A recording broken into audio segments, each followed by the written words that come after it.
அது எகிப்துடைய பார்வனுடைய எவ்வளவு பெரிய வல்லரசா இருந்தாலும் சரி, செத்து நடக்க வைக்கும் தெய்வம் ஒண்ணு உண்டு.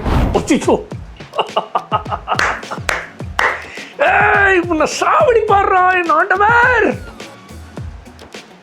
இது வேதத்தின்படி சரியா? சரியா? இது உண்மையா நிறைவேறும். நீ யாரா இருந்தாலும் சரி, எகிப்துக்கு சம்பவித்தது உனக்கும் நடக்கும். ஒருத்தன் ஒரு வலது கணத்தை காட்டினா மறு கணத்தை காட்டு. 1 மைல் தூரம் நடந்து போ, பலவந்தம் பண்ணால் 2 மைல் தூரம் நடந்து போ.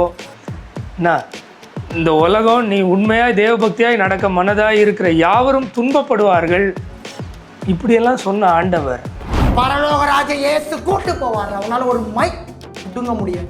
தம்பி விட்டா சண்டை செய்வார் போலே. முதல்ல மோகன் சி லாசரஸ் இந்த மாதிரியான ஆட்கள் பசுத்தோல் போத்திட்டு வந்து அப்பாவி கிறிஸ்தவர்களை வஞ்சித்து இந்த அரசியல் சீசனில் சபை மக்களை எப்படி மிரட்டுறாங்க, உருட்டுறாங்க, இதெல்லாம் தொடர்ந்து பார்த்தோம். இப்போ என்னடானா ஒருத்தர் வெளி ஆட்களையும் மிரட்டிட்டு சவால் விட்டுட்ருக்காரு. என்னன்னு பார்த்துருவோம்.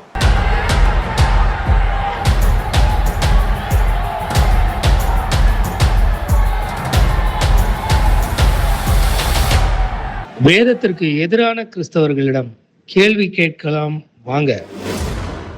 நீ நினைக்கலாம், நாங்கள் இயேசுவை தூக்கிட்டோம், இயேசுவின் ஊழியர்களை தூக்கிட்டோம், வந்தாங்க மதம் அடிச்சு ஓட விட்டுட்டோம். நீ அப்படி நினைக்கிறியா? நீ எந்த இடத்துல அப்படி நினைச்சியோ அவர்களை ஞானஸ்தானம் கொடுத்து பரலோக ராஜ்யத்திற்கு கூட்டு போகும் ஒரு வல்லமை உள்ள தெய்வம் உண்டு. பயங்கரமான பராக்கிரமசாலியா இருப்பார் போலயே. சரி, ஓகே, இது வரைக்கும் ஓகே.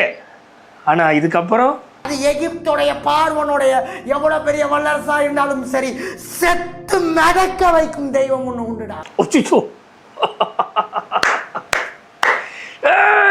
சாவடி பாடுறா என் ஆண்டவர். இது வேதத்தின்படி சரியா? சரியா? இயேசு என்ன சொன்னார் தெரியுமா? இயேசு தான் இந்த உலகத்துக்கே சுவிசேஷம் சொல்ல வந்தார். சரியா? எப்படி படைச்ச கடவுள் தன்னுடைய படைப்பான மனிதனுக்கு சுவிசேஷம் சொல்ல வந்தார். அவரால் படைக்கப்பட்ட அதே மனிதன் அவரை சிலுவையில் அறையிறான். சரியா? இப்போ இந்த தம்பி நான் சுவிசேஷம் சொல்ல வந்தேன், அடித்து விரட்டிட்டேன், நீ சந்தோஷப்படுறியா? உன்னை அடித்து கொல்றதுக்கு எனக்கு ஒரு ஆண்டவர் இருக்காருன்றார் இல்லையா? அந்த ஆண்டவர் இந்த உலகத்தில் வரும்போதே மனுஷன் ஆண்டவரையே கொன்னான், சிலுவையில் அரைஞ்சான். அப்படி அறையும் போது அவர் என்ன தெரியுமா சொன்னார்? இவர்கள் செய்கிறது இன்னதென்று அறியாமல் செய்கிறார்கள், இவர்களை மன்னியும் அப்படின்னு சொன்னார். இப்போ நம்ம இயேசுவை போல இருக்கிறதுக்காக அழைக்கப்பட்டிருக்கோமா? இல்லை மோசே காலத்தில் தெரியும்ல, பார்வோன்னு சாவடிச்சிருவார் உன்னை அப்படின்னு மக்களை மிரட்டுறதுக்காக வந்திருக்கோமா? முன்னாடியே அவர்களை கூட்டிட்டு போவார். நீ இயேசுவோட பவரை பார்க்கணுமா? நீ இயேசுவோட வல்லமையை பார்க்கணுமா? அவருடைய ஊழியக்காரனுக்கு விரோதமா எழும்பிப்பா, கிறிஸ்துவின் ராஜ்யத்திற்கு விரோதமா உனக்கு சவால் விடுற, நீ இருக்கிறியா இல்லையான்னு மட்டும் பாரு. சரி, அவர் வாழ்ந்து காட்டினாரு. உடனே அவர் சிலுவையில் மறிக்கிறதுக்காக தான் வந்தார், அதனால அப்படி நொப்படி இப்படி அப்படின்னு ஏதாவது சொன்னீங்கன்னா அவருடைய உபதேசமே அப்படி தான் இருந்தது.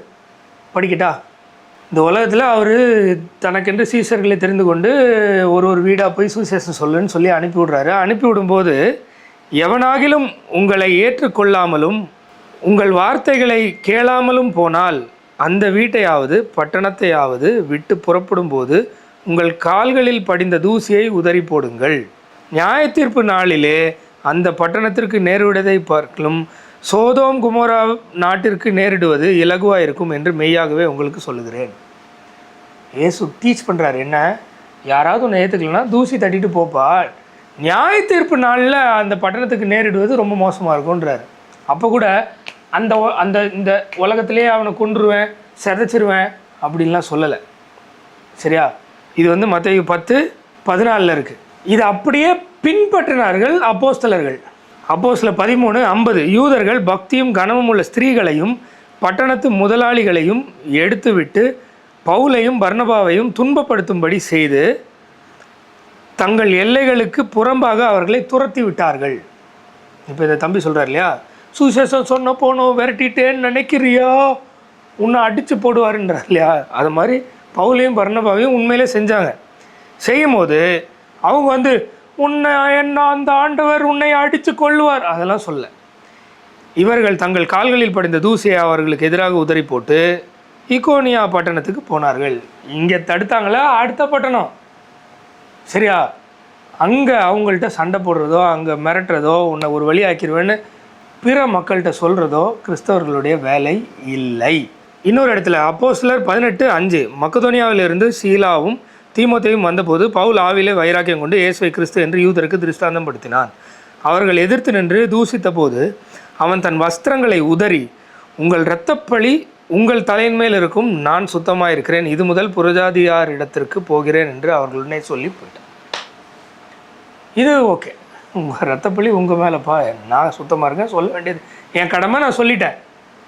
ஆனால் மோசே பார்வோன் இன்னும் சொல்லப்போனால் அப்போஸ்தலர்கள் குறிப்பாக இயேசுவை பின்பற்றினவர்கள் ஆதி காலத்தில் இயேசு செஞ்சதை செஞ்சாங்க. ஸ்தேவான் கல்லடித்து சாவ போகிற நேரத்தில் என்ன சொன்னார் பார்த்துருவோமா?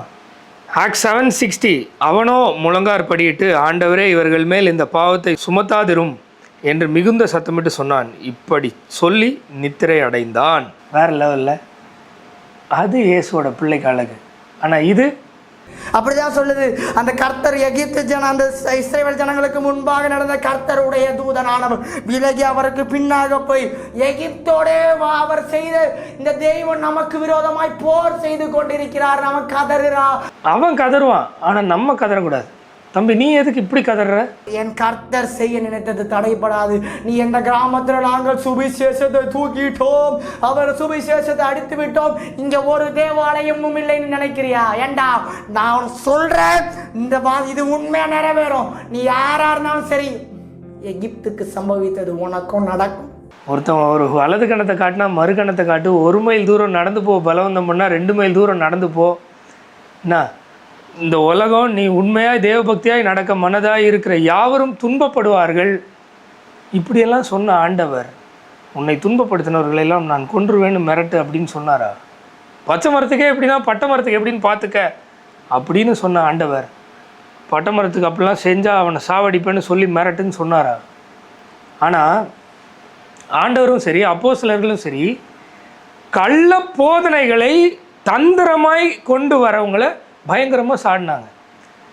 ஆனால் இந்த மாதிரி வெளி ஆட்களை, சுவிசேஷத்துக்கு எதிர்த்து நிற்கிற ஆட்களை, இல்லை ஆண்டவருடைய பிள்ளைகளை பகைக்கிறவர்களை எதிர்த்து நிற்க சொல்லியோ இல்லை அவங்களை திட்டியோ நமக்கு மாதிரிகளையும் காண்பிக்கவில்லை, உபதேசிக்கவும் இல்லை.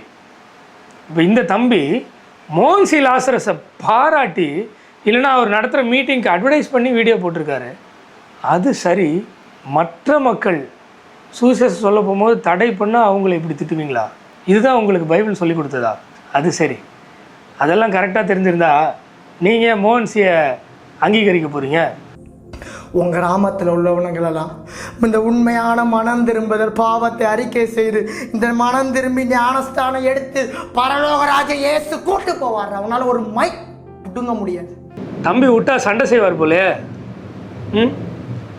முதல்ல மோன்சி லாசரஸ் இந்த மாதிரியான ஆட்கள் பசுத்தோல் போத்திட்டு வந்து அப்பாவி கிறிஸ்தவர்களை வஞ்சித்து இரட்டிப்பான நரகத்தின் பிள்ளைகளாக மாற்றுறாங்களே, அதுக்கு என்ன வழியோ அதை பாருங்கள் தம்பி. அப்போ கடிந்து கொள்ளலாம், அந்த மாதிரி ஆட்களை கடிந்து கொள்ளலாம், தப்பு இல்லை. ஏன்னா அதுக்கான மாதிரியும் நமக்கு பைபிளில் இருந்தால் இருக்குது. படிக்கிட்டா மேத்யூ 23:13 மாயக்காரராகிய வேதபாரகரே பரிசேயரே உங்களுக்கு ஐயோ, உங்களுக்கு ஐயோ அப்படின்னா என்ன அர்த்தம் தெரியுமா? ஓ டு யூ, முடிஞ்சிடும் கதை. நரகத்தின் பிள்ளைகளே, விரியன் பாம்பு குட்டிகளே, பொல்லாத விபச்சார சந்ததி, இப்படி சாடுன்னு சாடி இருக்கிறாங்க. ஏன்னா ஃபுல்லாக அப்படி தான் வரும். மாயக்காரராகிய வேதபாரகரே பரிசேயரே உங்களுக்கு ஐயோ. 17வது வசனத்தில் மதிகேடரே குருடரே எது முக்கியம்? மதிகேடரே குருடரே எது முக்கியம்? ஏன்னா அவங்க மாயக்காரர். ஆண்டவருடைய வார்த்தைகளை நான் பின்பற்றுறேன்னு பொய் சொல்லி தந்திரமாய் மக்களை வஞ்சிக்கிறவர்கள். இந்த மாதிரியான ஆட்களை திட்டுவாங்க, சாபம் கூட விடுவாங்க. பார்க்கணுமா? கலாத்தியர் 1:8 நாங்கள் உங்களுக்கு பிரசங்கித்த சுவிசேஷத்தை அல்லாமல் நாங்களாவது வானத்திலிருந்து வருகிற ஒரு தூதனானவது வேறொரு சுவிசேஷத்தை உங்களுக்கு பிரசங்கித்தால் அவன் சபிக்கப்பட்டவனாய் இருக்க கடவன். கலாத்தியர் 5:12 ஒரு ஸ்டெப் மேலே போய், உங்களை கலக்குகிறவர்கள் தரிப்புண்டு போனால் நலமாயிருக்கும். எப்படி? தரிப்புண்டு போனால் நலமாயிருக்கும். இன்னும் நிறைய வசனங்கள் இருக்குது. யாரை சாடுவாங்கன்னா, கிறிஸ்தவர்கள் என்கின்ற போர்வையில் நானும் இயேசுனுடைய பிள்ளை, நான் ஊழியக்காரன் என்று சொல்லிக்கொண்டு கிறிஸ்தவர்களை இல்லைன்னா எளிமையான மக்களை வஞ்சித்து நரகத்தின் ரெட்டிப்பான பிள்ளைகளாக மாற்றுறாங்க இல்லையா, அவங்கள சாடுவாங்க. இப்போ இந்த தம்பி சாடின மாதிரி இல்லை, அதோட மோசமாக. ஆனால் ஜென்ரல் பப்ளிக் காஸ்பலுக்கு எதிராக வரும்போது இந்த தம்பி உணர்ச்சி வசப்பட்டு அப்படி சாடுற மாதிரியோ திட்டுற மாதிரியோ யாருமே திட்டக்கூடாது. வேதத்தின் அடிப்படையில் இப்படி திட்டவும் கூடாது, பழிக்கவும் கூடாது, எதுவுமே பண்ணக்கூடாது. இவர்கள் செய்கிறது என்னதுன்னு தெரியாமல் செய்கிறாங்க, இவர்களை மன்னியும்னு தான் சொல்லணும். அதுதான் ஒரு கிறிஸ்துவ மனம் மாற்றத்துக்கான ஒரு அடையாளமாக இருக்கும்னு நான் நினைக்கிறேன். நீங்கள் என்ன நினைக்கிறீங்கன்னு கமெண்ட் பண்ணுங்கள். அப்புறம் இந்த தம்பிக்கு ஒன்று சொல்கிறேன், நீங்கள் புற மக்களை திட்டத்தை விட்டுட்டு கிறிஸ்தவத்திற்குள் நடக்கும் அவலங்களை கண்டித்து அதற்கு காரணமாக இருக்கின்ற மோகன்சி போன்றவர்களை சாடினால் நலமாக இருக்கும். அப்புறம் உங்கள் இஷ்டம். பாய்.